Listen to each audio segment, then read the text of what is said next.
Okay, let's unpack this.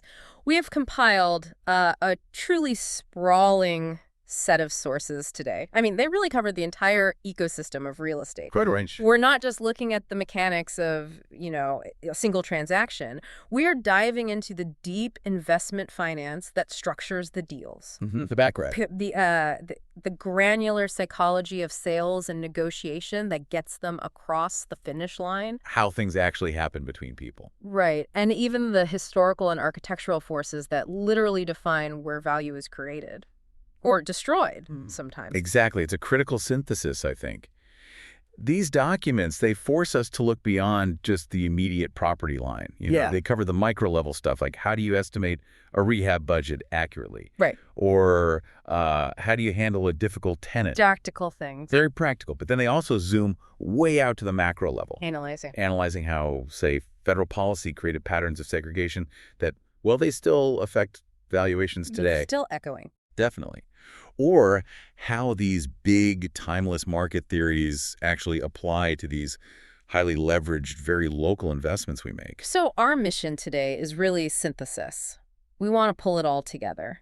We want to give you, the learner, the comprehensive, high-value knowledge you need to be strategic, to be well-informed. Right. Whether you're analyzing a potential flip or managing a portfolio, maybe even debating urban policy. Yeah. This deep dive is designed to be your shortcut to competency. A solid foundation. Let's start right where every successful journey really has to begin, with a rigorous strategic plan for real estate investment. Okay, so when you analyze what truly separates, let's say, the amateur investor from the professional, it often comes down to a fundamental difference in approach, doesn't it? It really does. Our sources point this out quite clearly. Most people, maybe starting out, they simply just look at everything that is for sale. Just browsing, hoping something jumps out. Exactly. Just sort of waiting for luck to deliver a deal. That seems inefficient. It's the definition of inefficiency, really. If you're serious about building wealth through real estate, you absolutely must know your target before you even glance at a listing. Okay, so what does that strategic approach look like? It means targeting a property that specifically fits one of, say, 3 main goals.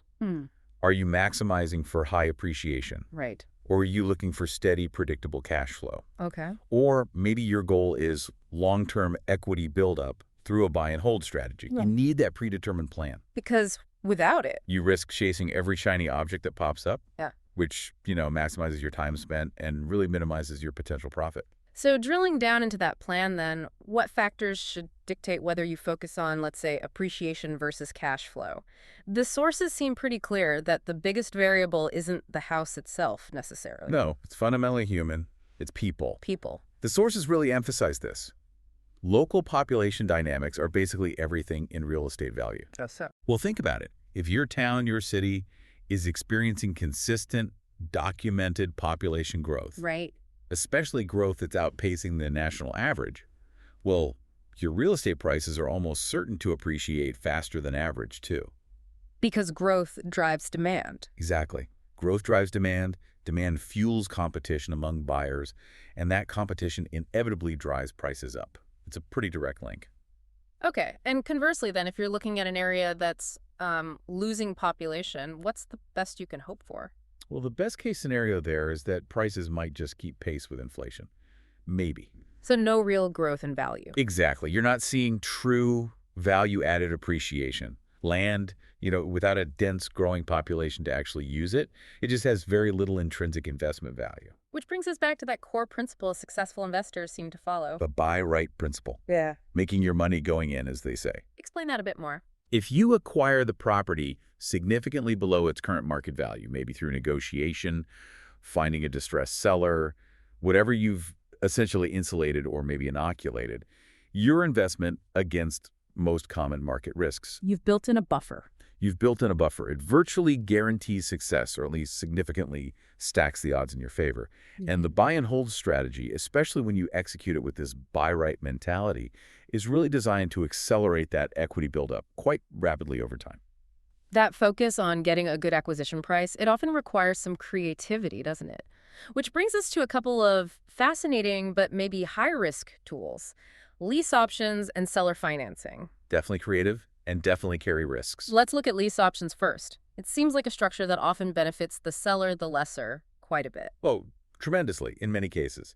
As the lessor, you're essentially generating profits by renting the property out, but with a future option for the tenant to buy it at a predetermined price. Mm, But the key insight from the sources here is behavioral. It's about what people actually do. right. The vast majority of lessees, some reports suggest upwards of 80%, they never actually end up purchasing the home. 80%? Wow, why not? Various reasons. Maybe they fail to qualify for the mortgage when the time comes. Maybe their life circumstances change. They need to move. So that sounds like maybe a failure for the lessee, the tenant buyer, but potentially a big win for the lessor, the owner. Oh, it's often a multi-tiered win for the lessor. Think about it. First, they collect a non-refundable option fee right up front, usually something like 2 to 5% of the agreed purchase price. Money in the bank, non-refundable. Money in the bank. Then, they collect rent payments throughout the entire lease term. And then, when the lessee inevitably fails to exercise the option, Which is most of the time, apparently. most of the time, Yeah. the lessor keeps the option fee, they keep all the rent paid, and they get the property back. So they can do it all over again. Exactly. They can remarket the property, potentially charge a new option fee to the next tenant buyer, and maybe even adjust the ultimate purchase price upwards to reflect the current, likely appreciated market value. It's a mechanism for continuous profit generation with pretty low vacancy risk during the lease period. Okay, but what about from the other side? If you're the lessee, the tenant buyer, what's the potential upside? Well, the upside for the lessee is controlling a significant asset, the house, with a relatively minimal cash outlay compared to buying outright. Right. You don't need the full down payment yet. Correct. You ideally secure the lowest possible rent and the longest possible option term. This gives you valuable time to build your credit score, save up more capital for the down payment, wait for income to increase. And we've even seen examples, haven't we, where the lessee then sublets the property. Yeah, that's a more advanced play. If the numbers work and the agreement allows it, the lessee could potentially sublet the property for more than their rent payment, using that difference to generate immediate cash flow while they wait for the option period. It's like arbitrage using control instead of ownership. Precisely. It's arbitrage using real estate control. But, and this is a huge but, both lease options and especially seller financing often skate very close to a massive legal risk if there's an existing mortgage on the property. Ah, okay. This sounds important. It is. We're talking about the due on sale clause. This is something the sources absolutely underline. Can you explain the mechanism and the danger here? Sure. So, when a property that already has a mortgage on it is sold using seller financing. Meaning the seller acts like the bank, taking payments from the buyer directly? Correct. The seller is taking payments. The buyer is not getting a new loan from a traditional lender to pay off the seller's existing loan. Okay. That arrangement, in many cases, technically violates the terms of the original lender's mortgage contract with the seller. The contract the seller signed when they bought the place. Exactly. And that contract almost universally includes this due on sale clause. It grants the original bank the right, importantly, not always the requirement, but the right to demand that the full outstanding mortgage balance be paid immediately upon the sale or transfer of interest in the property. Okay, the right, not the requirement. So how often do banks actually exercise this right? Is it common? Historically, it hasn't been super common, especially if payments are being made on time. Yeah. Banks don't love foreclosing, but, and this is critical, they absolutely can. Market conditions change, bank policies change. So what happens in the real world if the bank does decide to exercise that right, even if it's rare? Let's drill down on that. The consequences can be, well, catastrophic for both the buyer and the seller in that seller financing arrangement. How so? If the bank calls the loan due, demands the full principal balance immediately. Neither the seller nor the buyer can usually just produce, say, $200,000 cash on the spot. Right. That's almost always the case. So what happens next? The bank initiates foreclosure proceedings against the property. Oh, wow. So the buyer. The buyer, who's been making payments to the seller, likely loses all the equity they've paid in. They lose the house. And the seller. The seller, who is still legally on the hook for that original mortgage, now faces foreclosure on a property they don't even technically control anymore. Their credit is ruined. So total loss is a real possibility for both sides. The risk of total loss is significant.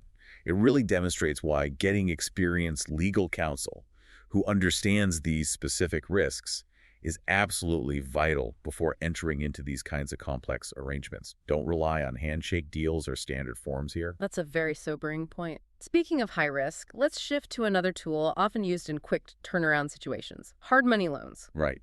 Sometimes called easy money or private money. They sound accessible, maybe even too easy. They are often much easier to secure than traditional bank loans, especially for investors flipping houses or needing funds very quickly. That's because they typically focus more on the asset's value, the property itself, rather than the borrower's creditworthiness or income documentation. That's the easy part. What's the catch? The catch is usually twofold. First, the interest rates are extremely high. We're not talking 6 or 7%. Think 12, 15, even 18% or higher annualized. Ouch. And second, they often come with significant upfront fees known as points. Sometimes 5 to 10 points, that's 5 to 10% of the loan amount just to get the loan. So it's expensive money. Very expensive. Yeah. But the sources highlight a darker side too.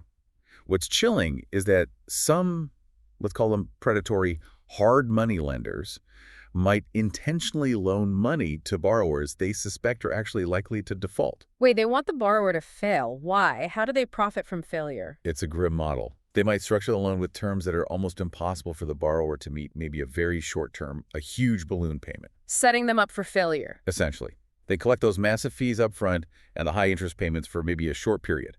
Then, when the inevitable default occurs, Which they expected. which they anticipated, they foreclose very quickly. Because the loan was based on the asset value, with a large equity cushion for the lender, they can acquire the property through foreclosure at a significant discount to its market value.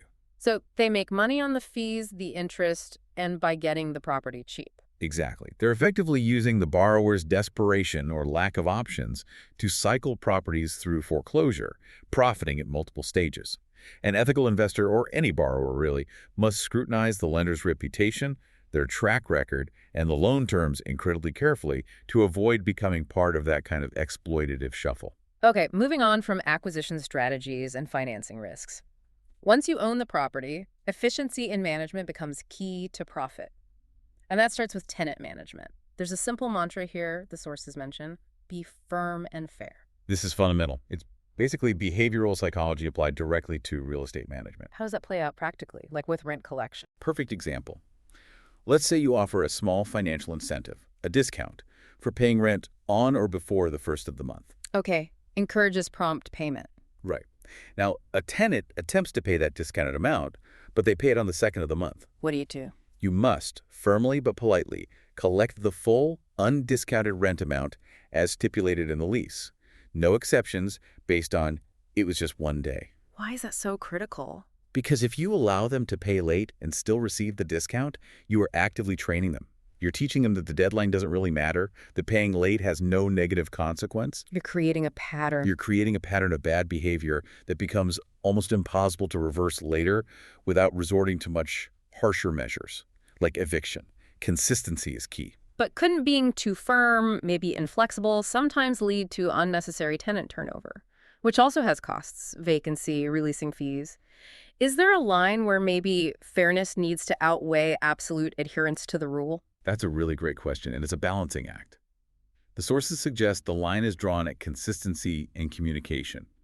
Fairness means applying the same rules, the same consequences, to everyone, every time. So no playing favorites. No playing favorites. Now, if a truly unexpected documented hardship occurs, a major medical emergency, a sudden job loss, a temporary written payment arrangement might be possible.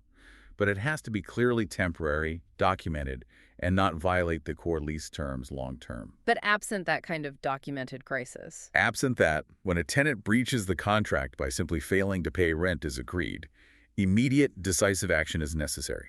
That usually starts with serving the legally required notice, often a 3-day pay or quit notice. You follow the legal process strictly. Okay, but sometimes, even if you're legally justified in evicting someone, the process itself is incredibly expensive and time-consuming, right? Oh, absolutely. That's where creative, pragmatic solutions like cash for keys come into play. Cash for keys, it sounds counterintuitive, paying a tenant who isn't paying you rent. It does sound counterintuitive, but often it's just better business. Think about a contested eviction. It can drag on for months. Legal fees piling up. Thousands in legal fees. Right. Plus, you're losing rent the entire time the unit is occupied but not paying. And then there's the risk of property damage. sometimes significant damage inflicted by angry tenants on their way out. Right, the parting shot. Exactly. Cash for keys is an alternative. You offer the non-paying tenant a specific sum of money, maybe a few $100s, maybe equivalent to their security deposit, in exchange for them moving out quickly, voluntarily, waiving any legal claims against you, and crucially, leaving the property in good, clean condition. So you're basically buying back your property faster and cleaner. You're buying speed and certainty. You expedite the turnover process, you minimize or eliminate legal costs, you reduce the risk of damage, and you get the unit back on the market generating income much faster. In many situations, it maximizes your overall return on investment compared to a lengthy eviction battle. Efficiency also demands meticulous financial management. The sources state the first rule of bookkeeping is basic, but absolutely crucial, especially for legal protection. Couldn't it be more fundamental? You absolutely must keep your personal and your business expenses 100% separate. What does that mean in practice? It means separate bank accounts, checking and savings for your business, separate credit cards used only for business expenses, no jipping into the business account for groceries, no paying personal bills from the rent receipts. Why is this separation so vital, beyond just making tax time easier? Tax time is a big part of it. Makes record keeping infinitely simpler and more accurate. But the legal protection aspect is arguably even more important. If you operate your investment activities through an LLC or another corporate structure to shield your personal assets. Right, the corporate veil. Exactly. Commingling funds, mixing personal and business money indiscriminately, is one of the fastest ways to pierce that corporate veil. If you get sued related to your property and a court sees you haven't respected the financial separation, they could potentially rule that your personal assets, your home, your savings, are fair game to satisfy the business liability. Separation maintains that legal shield. Okay, crucial point. Finally, in this section on fundamentals, let's talk rehab costing. Renovations seem to be where budgets just explode, where hidden costs multiply, and initial estimates are often, well, wildly optimistic. Oh, rehab budgets are notorious for that. The sources really outline three key variables that tend to shatter most initial estimates if you're not careful. What's the first one? First is the quality of finish you're aiming for. This is huge. Are you doing a basic, durable, rental-grade finish, or are you aiming for high-end luxury flips? Give an example. Okay, think shower heads. You can get a perfectly functional standard shower head for maybe $40. Or you can install a high-end, multi-jet thermostatic shower massager system that costs $300 or more. Same basic function, vastly different cost. Multiply that difference across flooring, countertops, lighting, appliances. The budget swings wildly based on finish quality alone. Okay, quality finish. What's the second variable? The second is the specifics of the house itself.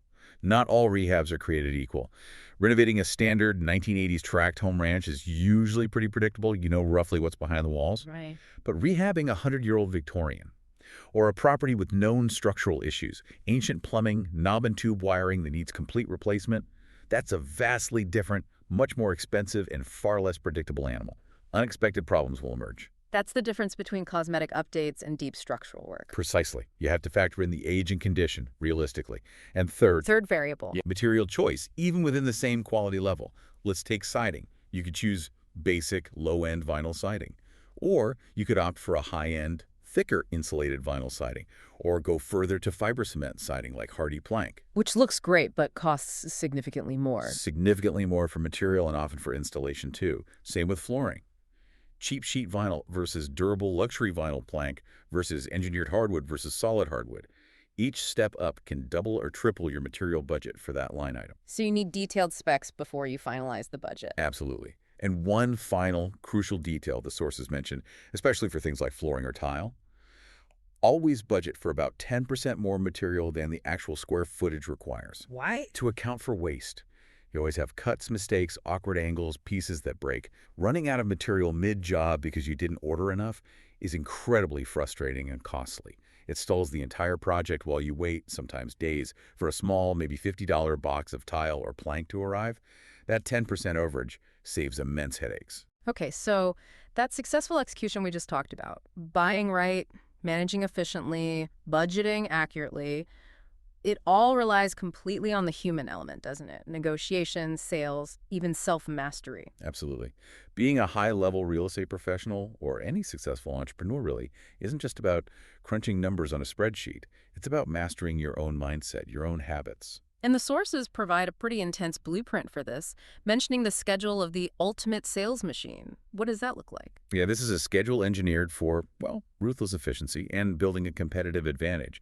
It really emphasizes preparation and lead generation, finding new business above absolutely everything else. How so? We're talking about things like routine, early rising.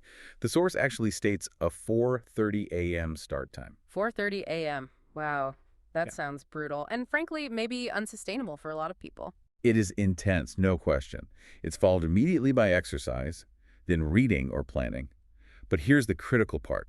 Find your work activities specifically designed to expand your network, generate new leads, make initial contacts that must be prioritized before almost all other tasks. Before checking email, before dealing with current clients. Before email, before handling existing client issues, before administrative tasks. The idea is to dedicate your peak energy hours to the most crucial business-generating activity. What's the psychological justification for that kind of extreme commitment, and how do people actually sustain that pace? Well, the core philosophy behind it is essentially winning the day before your competition even wakes up. You're building momentum while others are hitting snooze. Okay. But psychologically, the sources argue that adhering to this kind of rigorous, proactive schedule builds deep, almost unshakable confidence. Confidence, how does that help in sales? That confidence becomes the agent's single greatest sales tool. It's not arrogance, but a deep-seated belief in their process and their advice. It assures clients that the agent's guidance isn't just an opinion, it feels like fact. Which leads to faster decisions. Exactly. Yeah. It leads to immediate action. Buy it today, not next week. Because the client trusts the certainty and conviction the agent projects. That confidence closes deals. And that confidence, that consistency, seems essential for breaking through what the sources call a hard achievement ceiling. What is that? It's a plateau every professional hits eventually. You feel like you're working your absolute hardest, you're applying all the methods you know, but your results just stall. Your income flatlines, your deal volume doesn't grow. The wall. The wall. And breaking through that plateau, sources argue, doesn't usually require some single brilliant, innovative move. No magic bullet. No magic bullet. It requires an intense, sustained, consistent focus on those few high-leverage activities, like that early morning finder work we talked about over an extended period. It's the relentless consistency, day after day, not occasional heroism, that creates the breakthrough and lifts you past that ceiling. Okay, let's shift that confidence now into the actual negotiation room. We often assume that successful negotiation means steering the conversation relentlessly towards a yes. Get them nodding, get them agreeing. That's the common perception, yeah. But ironically, one source suggests that great negotiators actually welcome a solid no right at the start. That seems counterintuitive. It really does, Yeah. but it's based on some solid behavioral science. When you start a negotiation, especially a cold one, with a question that's deliberately designed to elicit a no, Like what? Give an example. like asking, is now a bad time to talk? Or have you given up on finding the right property? Okay, the natural answer is probably no. Right. And when the other person says no, something interesting happens psychologically. They feel an immediate sense of safety, security, and importantly, control. Because they just asserted themselves. Exactly. They feel like they're engaged in a mutual dialogue where their input matters, not like they're being cornered or pushed into a sale against their will. And that feeling of having control, it relaxes them, makes them more open. It does. It lowers their guard. Yeah. They've already exercised their power by saying, no, it's not a bad time, or no, I haven't given up. This makes them much more likely to genuinely listen and engage sincerely with the rest of your proposal or conversation. So you establish trust and focus almost immediately by asking for permission to proceed, in a way, rather than just demanding compliance or assuming interest? Precisely. You want to avoid that polite but ultimately meaningless fake yes that people often give just to be agreeable or to get off the phone quickly. Yeah. A genuine no is often more valuable early on than a weak yes. Okay, so let's say you've made your offer or received one, and you hit a firm wall, a hard no on price or specific terms. What are the key tactics the sources recommend for trying to bridge that gap and keep the deal alive rather than just walking away? Good question. Rule number 1 seems to be never walk away immediately after a no if the deal still makes sense overall. Don't take the first no as final. Not necessarily. Always, always try to make a counteroffer, even if it's a small adjustment. It signals that you're still engaged, still willing to work toward a solution. It keeps the door open. Okay, make a counter. What else? Second, gently remind the clients, whether buyers or sellers, of the cost of time. Waiting around indefinitely for the perfect deal often means missing out on a very good available opportunity right now. The market moves on. The market moves on. Interest rates might change, another buyer might swoop in. Their current desire might simply not be available next week if they let this one go over a small sticking point. Frame it as opportunity cost. What about the classic suggestion? Third, the classic. Suggest splitting the difference. If you're $5,000 apart on a $400,000 house, proposing to meet in the middle feels psychologically fair and equitable to most people. It shows mutual concession. Right, everyone gives a little. And what if the gap is truly small, maybe just a few $100s or a minor repair, and the deal is otherwise perfect for your client? What can the agent do then? This is where the agent might need to look inward for a solution.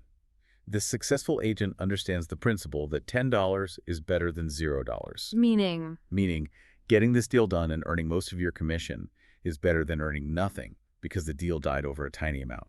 If the difference is genuinely small, the agent can sometimes offer a small incentive themselves to bridge that final gap. Like what? Paying for something. Yeah, maybe offering to lower their commission slightly by a few $100s, or maybe offering to pay for a small deal-associated cost themselves, like the home warranty or a portion of the closing fees. A small sacrifice to save the deal. It's a small sacrifice that gets the deal closed, builds immense goodwill with the client, and crucially, allows the agent to get paid and move on to the next potential commission, rather than spending weeks trying to resuscitate a dead negotiation over pennies. Protect your time and momentum. Protecting your time seems vital, and that leads directly into applying the 80-20 rule, the Pareto principle, when it comes to qualifying leads. Real estate professionals can waste so much time chasing people who aren't really serious or ready. Oh, it's a classic trap. Yeah. You absolutely must focus your energy on now business. Now business, meaning? Meaning leads who are actively looking, motivated, and capable of transacting in the near future. The sources strongly emphasize that focusing your finite energy, your time, your attention on a few good, highly motivated, qualified leads is vastly superior to spreading yourself thin chasing dozens of marginal lukewarm ones. So don't be afraid to qualify prospects thoroughly, even if it means letting some go. Exactly. You should not worry about overqualifying a prospect if it means you're focusing your valuable energy effectively. When a deal starts to fall apart, or a lead is clearly just stalling and wasting your time, the great salespeople pivot instantly. They don't get bogged down. They don't dwell on the sunk costs or the missed opportunity. Their focus immediately shifts to the single most important four-letter word in sales. Which is? Next. On to the next prospect, the next call, the next opportunity. Keep the pipeline moving. This effective management of time, energy, and emotion seems to stem from deeply rooted personal systems.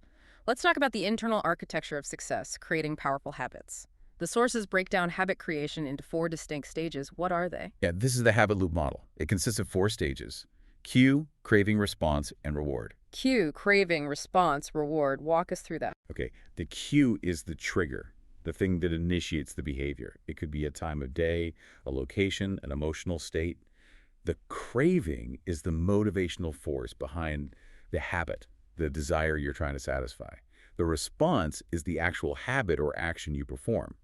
And the reward is the satisfaction you get from the response, which reinforces the loop. And it has to be a complete loop. It's a complete feedback loop. If any one of those 4 stages is insufficient or missing, maybe the cue is too weak or ambiguous, maybe the craving isn't strong enough, maybe the response is too difficult, or maybe the reward doesn't actually satisfy the underlying craving, then the behavior won't become an automatic habit. It won't be repeated consistently. The loop breaks. Okay, that makes sense. But the sources suggest the most successful people take this a step further. They connect these small daily actions to something much bigger than just the task itself. Yes, this is the concept of identity-based habits. It's incredibly powerful. Instead of just focusing on the outcome, like closing X deals, you focus on becoming the type of person who achieves those outcomes. So you're not just doing a thing, you're being a certain type of person. Exactly. If your goal is to be, say, a consistently top-producing agent, then every prospecting call you make, every market analysis you complete, every negotiation you practice isn't just a task. It's a vote for your new identity. A vote. A vote. Showing up to your desk to make calls for even just 2 minutes when you don't feel like it. That's a vote for becoming the type of person who doesn't miss prospecting sessions. Each small action reinforces the desired identity. And that provides its own motivation, separate from the big goal. It provides an immediate intrinsic gratification. It confirms who you are striving to be right now in this moment. That's often far more powerful for sustaining behavior than waiting weeks or months for the distant reward of a closed deal or a commission check. That internal identity shift, moving from maybe just seeing yourself as a salesperson to seeing yourself as a trusted advisor, a guide that connects directly to how you present yourself externally in your marketing, doesn't it? Yeah. Especially using something like the story brand model. Absolutely. The story brand framework is very relevant here. In that model, the client is always the hero of the story. They have a problem, a goal, a journey they're on. They want to buy a home, sell a home, invest. Right. The agent, the real estate professional, must not position themselves as the hero. Instead, the agent must step into the crucial role of the guide. The guide. Like who? Think of the classic mentors in stories. Gandalf guiding Frodo, Haymitch mentoring Katniss, Yoda training Luke Skywalker. The guide is the one who has been there before, understands the hero's challenges. And gives them a plan and tools. Exactly. The guide encourages the hero, the client, provides the necessary tools, market expertise, negotiation skills, access to listings, offers a clear plan, and ultimately equips the hero to win the day to get the property, to achieve their goal. So the agent needs to project empathy and authority. Empathy and authority. That's the perfect description of the guide. You understand their struggles, empathy, and you demonstrate you have the competence to help them succeed, authority. And the goal of branding, then, is to make that clear. Yes. The primary job of a brand, or in this case, a successful agent's marketing message, is to clearly define what the customer, the hero, wants. What is their desired outcome? Security, community, financial gain. And then immediately generate that critical question in the customer's mind. Can this brand, can this agent really help me get what I want? If you make it about the client's success and position yourself as the competent guide. Trust and business naturally follow. It shifts the focus from selling to them to guiding with them. Okay, let's shift gears a bit. Moving from the psychology of the individual transaction to the very physical structures we sell and live in. How does history, how does architecture shape the real estate landscape we operate in today? It seems like understanding this can provide some real nuance, maybe affecting valuations, especially in older areas or historic districts. Oh, absolutely. We tend to use these broad brush terms like colonial or Victorian very loosely in everyday conversation, even in real estate listings sometimes. Right, they become generic labels. Exactly. But there are specific, often subtle distinctions within these styles that can matter hugely when it comes to accurate appraisals, historical significance, and ultimately market value. Give us an example. Okay, take the early American styles. You have the Federal style, roughly 1780 to 1820, and the Neoclassical style, running concurrently, maybe 1780 to 1825. These seem similar, both drawing on classical form. Okay, what's the key difference? Federal architecture often featured what historians call attenuated orders. Think elongated, slender columns, maybe shorter entablatures above them. It gives the buildings a lighter, more delicate, sometimes almost stretched feel. And neoclassical. The strict neoclassicists, on the other hand, were often aiming for more academic correct proportions. They adhered much more rigidly to the established Roman prototypes, often following the rules laid out by the influential architect Palladio. Like Thomas Jefferson. Thomas Jefferson is a prime example. His first design for Monticello was decidedly Palladian, striving for that mathematical harmony, that specific proportion and symmetry based directly on Roman models.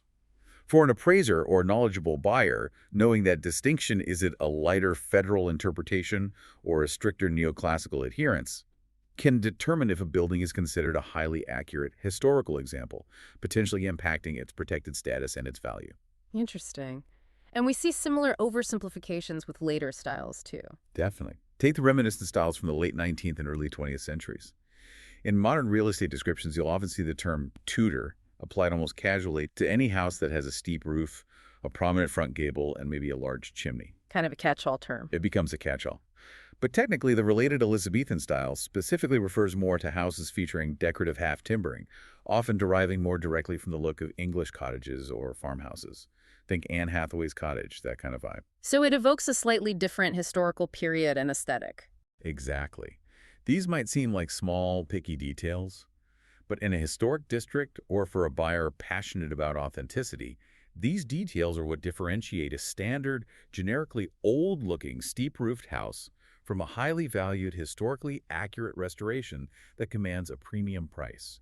Knowing the difference matters. And the history of these individual structures is deeply intertwined with the broader history of transportation, which is really what physically shaped our cities and where these houses got built in the first place.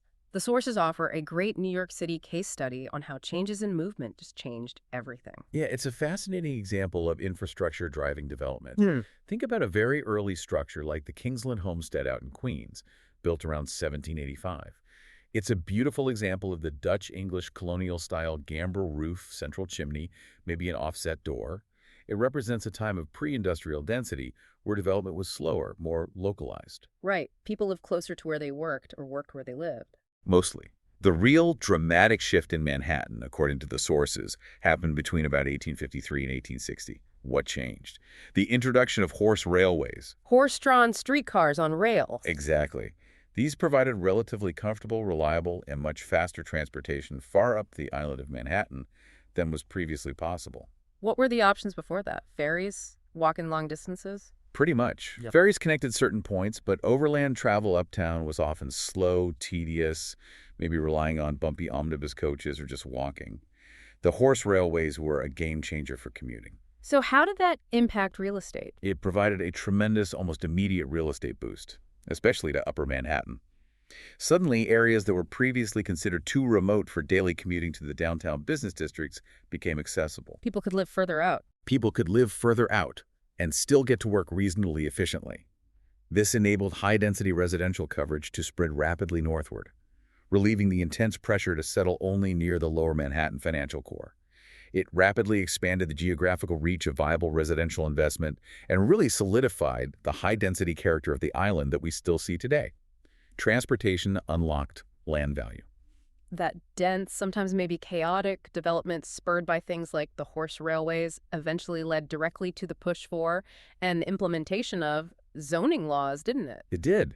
And while proponents often frame zoning purely in terms of health and safety, separating noxious industries from residential areas, ensuring light and air, The public good argument? the public good argument, the sources clarify that its initial acceptance and widespread adoption in America, particularly in the early 1900s, had a very strong, very calculated economic component as well. How so? What was the economic pitch? Zoning was effectively sold to the American public, especially homeowners, primarily by justifying it as a means of achieving greater economic individualism. Specifically, it was pitched as a tool to increase and, crucially, protect private property values. How would it do that?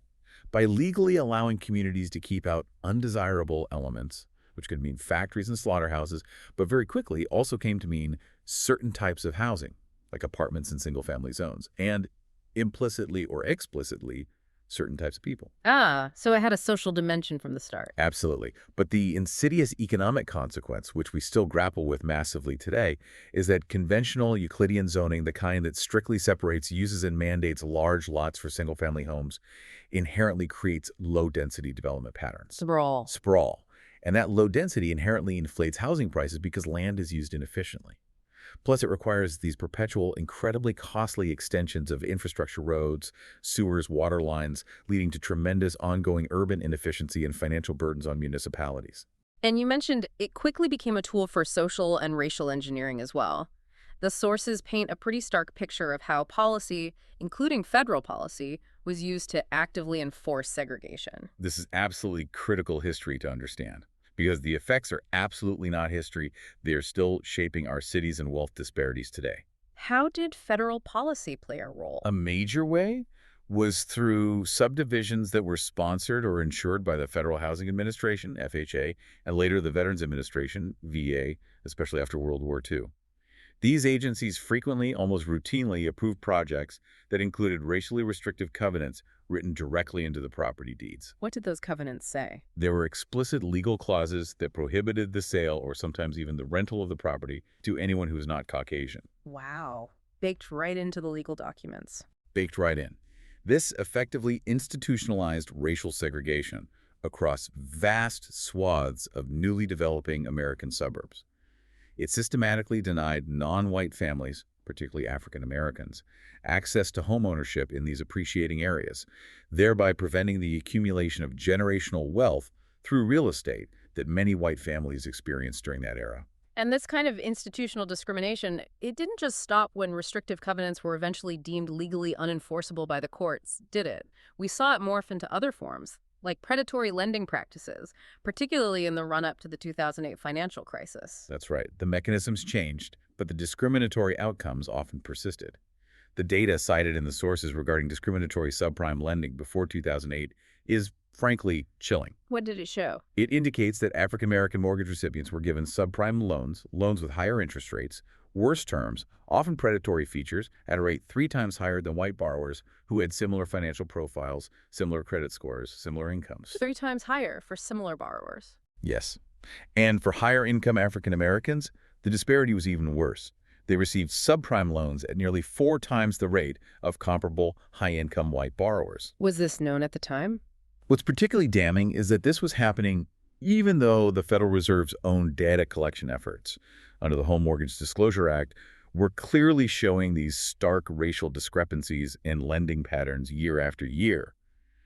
Yet, the Fed largely failed to use its regulatory power to effectively curb this systemic discrimination. And the result? The result was that minority communities were disproportionately loaded up with these risky, often unsustainable loans. So when the housing bubble inevitably burst, foreclosures hit these communities exceptionally hard, wiping out much of the home equity wealth that had been built. So this history of policy-driven exclusion, from restrictive covenants to redlining to discriminatory lending, effectively ensured that many Black citizens were denied access to the mainstream, often appreciating white housing market. This created a segregated system that was ripe for exploitation, wasn't it? Absolutely ripe for exploitation, particularly in the rental market within segregated neighborhoods. The sources cite reports from Chicago, going back as far as the 1920s and again in the 1940s, that documented this vividly. What did they find?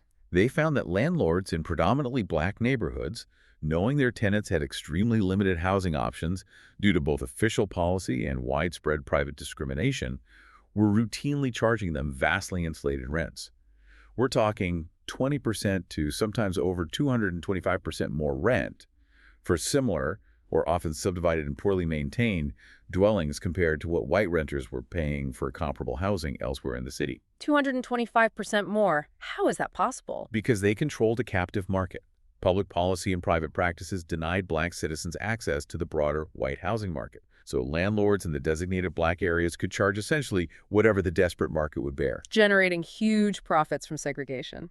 exorbitant, obscene profits.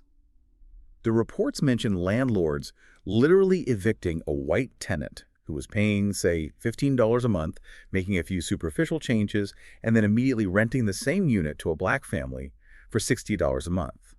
It was pure exploitation enabled by systemic racism.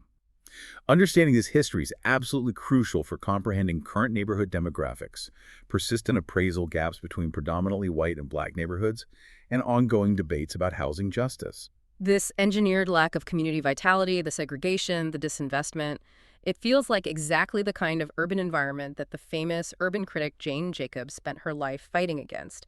She was famously critical of the large-scale urban planning approaches that became dominant in the mid-20th century. Yes, Jacobs was a fierce and articulate critic of the prevailing planning orthodoxy of her time, particularly the development of large, monolithic superblock projects often associated with urban renewal programs. What was her main criticism of those projects? She argued passionately that these massive projects, designed by planners often detached from the actual life of the city, created what she called engineered dead spaces. They looked orderly on paper, maybe, but they lacked genuine human vitality and social interaction. Why does she think they lacked vitality? She observed that people often actively avoided the interior malls, the plazas, the designated open spaces within these projects. Why? Because, as she put it, all their scenes are essentially the same. They were homogeneous, sterile, boring, lacking the spontaneous interactions and diversity of uses found on traditional city streets. So she saw the streets themselves differently. Planners sometimes saw streets and sidewalks as just leftover, wasteful space for movement. Exactly. Planners often tried to minimize street space to maximize land for buildings within the superblocks. But Jacobs insisted that traditional city streets and their sidewalks were actually the city's most vital organs. Vital organs. How so? She argued that vibrant city streets perform many crucial functions simultaneously, far beyond just facilitating movement. They provide the setting for casual, unplanned public contact between neighbors and strangers. They offer constant, passive surveillance, which she famously called eyes on the street, which contributes to safety. They allow for the organic growth of small, diverse businesses that cater to local needs. Because they foster community and safety naturally. Yes.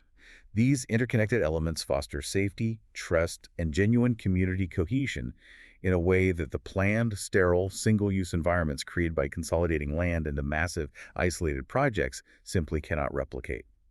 Her work remains incredibly relevant for anyone thinking about urban design, community building, and what makes places feel alive and valuable. Okay, we've covered a lot of ground. The tactical nuts and bolts of investing, the psychology of sales and habits, the deep historical and urban forces at play.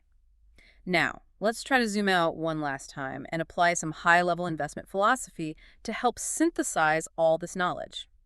We could start with something like the efficient market theory. It often gives traditional investors, especially stock pickers, some pause. Right. The efficient market theory, or EMT, is primarily a cautionary tale, mostly discussed in the context of the stock market. Its core warning is this: if the market is truly efficient, meaning that all available information is already instantly reflected in current asset prices. Which is a big if. A very big if, especially outside of heavily traded large-cap stocks. Yeah. But if it were perfectly efficient, then following even sensible, well-researched investment rules, like analyzing company fundamentals, is unlikely to allow you to consistently achieve superior performance compared to just holding a broad market index fund. Because any edge you think you have is already priced in. Supposedly. The author Malkiel, in A Random Walk Down Wall Street, famously likened the attempt to consistently pick winning individual stocks to breeding thoroughbred porcupines. Breeding thoroughbred porcupines. Yeah. His point was, you can study the genetics and the science very carefully, but in the end, success is often dictated as much by unpredictable luck as by skill. It's a humbling perspective for active managers. But as we've discussed, real estate is generally considered an inefficient market, isn't it? Quite different from the stock market in that regard. That is the crucial distinction, yes. Real estate is inherently illiquid. You can't just sell a building in milliseconds. It's highly localized. What happens in Peoria doesn't directly impact prices in Portland. And it's subject to massive information asymmetry. The seller almost always knows more about the property's hidden flaws than the buyer does. This inefficiency is precisely why strategies like buying right can work so well in real estate. You are actively exploiting the information gaps, the negotiation possibilities, the illiquidity, the seller's potential distress things that are harder to find in, say, the market for Apple stock. So EMT doesn't fully apply to real estate investing. Not directly in the same way. However, the EMT still holds a valuable philosophical warning for real estate investors too. Don't confuse short-term luck, maybe catching a rapidly rising market, with sustainable long-term skill based on sound principles. And don't get caught up in just trading the market's emotion. Exactly. If you're acting purely like a chartist, as Malkiel describes them, someone who buys based on perceived favorable trends or auguries, and sells immediately on bad omens or short-term dips, you're likely just reacting to market noise and emotion, not investing based on long-term intrinsic value creation. That can be a dangerous game in any asset class. That focus on understanding risk and reward, even in supposedly safer asset classes, extends into areas like the bond market too. We see this with the discussion around high yield or so-called junk bonds. Right. Junk bonds are simply bonds issued by companies or entities with lower credit ratings, meaning there's a higher perceived risk of default compared to, say, U.S. Treasury bonds or bonds from blue-chip corporations. So why would anyone buy them? Because they have to compensate investors for taking on that extra risk. They do this by offering significantly higher yields, higher interest payments.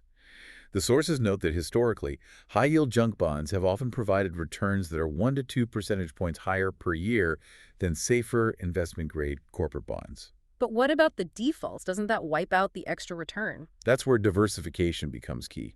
Some issuers will default, that's expected, but the crucial insight is that if you hold a well-diversified portfolio of many different high-yield bonds across different industries and issuers, You spread the risk. you spread the risk.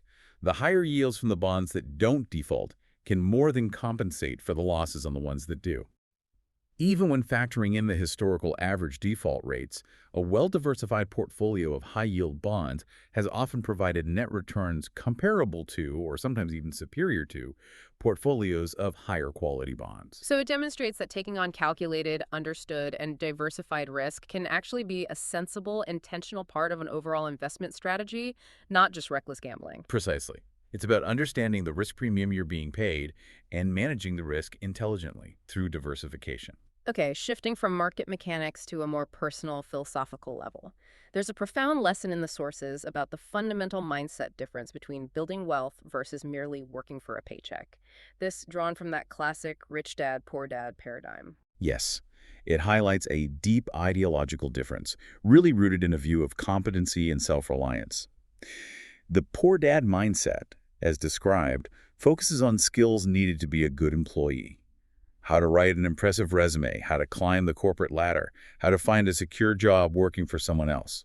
The financial strategy is often about diligently saving a few dollars within the existing system. Okay, the employee mindset and the rich dad mindset. The rich dad mindset focuses on a different skill set entirely.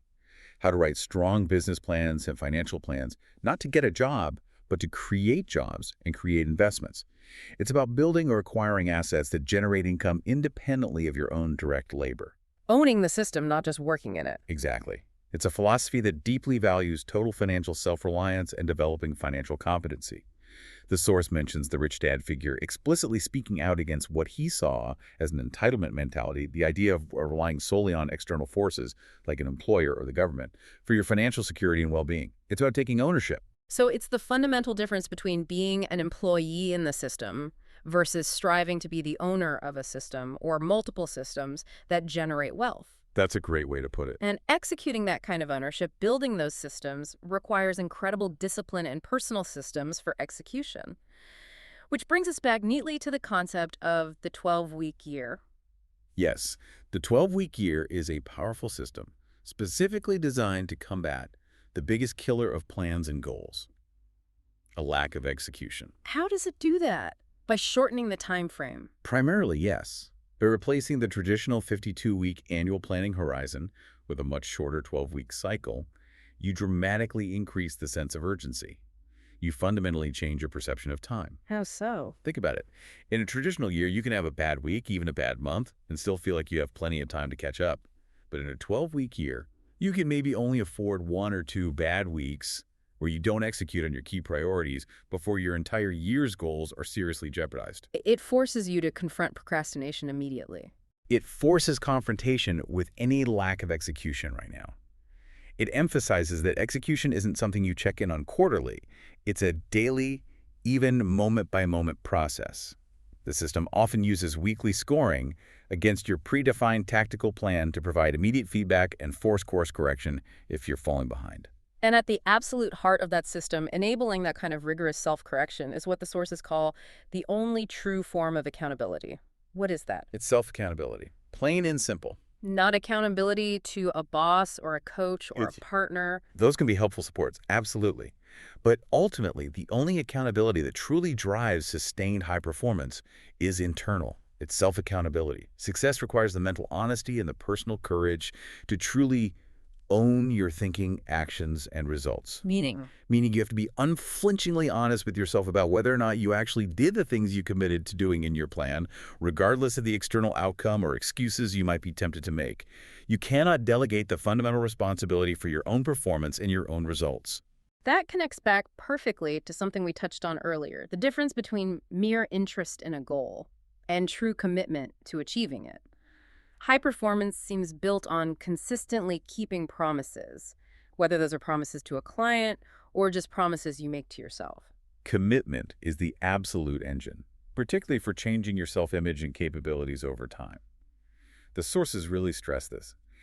Keeping promises, even seemingly small, insignificant ones. Like what? Like committing to show up at the gym for just 2 minutes, even if you don't do a full workout. Or committing to make just one prospecting call first thing in the morning. Or writing for 15 minutes. Keeping these small promises consistently starts to change your self-image. How does that work? Once you begin to see yourself as the type of person who honors their commitments, who follows through, who keeps their word to themselves, you become psychologically more likely to comply with larger, more difficult requests or commitments in the future. It builds self-trust. It reinforces that strong guided identity we talked about earlier. Exactly. It reinforces the identity necessary for sustained success in demanding, high-stakes fields like real estate investment and sales. You learn to act based on your commitments and your plan, not just based on how you happen to feel in the moment. That's the essence of professional discipline. So after covering all this, what does this all mean? When we synthesize everything we've unpacked today, it seems clear that true sustainable success in real estate requires this unusual, maybe even rare, combination of skills. You need the rigorous analytical planning to find value and manage risk, exploiting the market's inherent Yeah, inefficiencies. the buy right and management piece. But you also need the psychological mastery, the ability to navigate complex negotiations, build trust, understand human behavior, and manage your own mindset and habits. The sales, negotiation, and self-discipline piece. And layered on top of all that, you need a deep appreciation for the historical, sociological, and urban landscapes that literally determine where and why value exists and where risks might be hidden. It's a multifaceted discipline, no doubt about it. We've established that building real wealth often requires that fundamental mindset shift, moving towards self-reliance, towards creating intentional systems for success. Right. Now, let's end with a final thought, something for you, the listener, to really consider. We saw in the financial market examples that many incredibly brilliant people, PhDs, Wall Street traders, quant hedge fund managers, they often struggle or fail spectacularly. And it's usually not because they lack analytical skill or market knowledge or sophisticated models. So why do they fail? Often, as Malkiel pointed out, is because they are fundamentally incapable of keeping their emotional distance from the market. They get consumed by the fear, the greed, the anxiety of the daily price swings, the pressure from investors, the ego hit of a bad trade. Their emotions override their analysis. So the question for you, as a professional operating in the inherently high-leverage, high-emotion world of real estate transactions is this. How do you identify and actively protect yourself from the powerful emotional pressures that constantly threaten to derail your carefully built systems and your long-term vision? What kinds of pressures? It could be market anxiety when prices fluctuate. It could be the intense stress of a difficult negotiation falling apart. It might simply be the overwhelming daily demands on your time, pulling you away from your strategic priorities. How do you shield your rational, planned actions from these inevitable emotional storms? What specific boundaries, routines, or mindset shifts must you consciously put in place to ensure that when the pressure is on, you consistently act on your plan, not on your panic?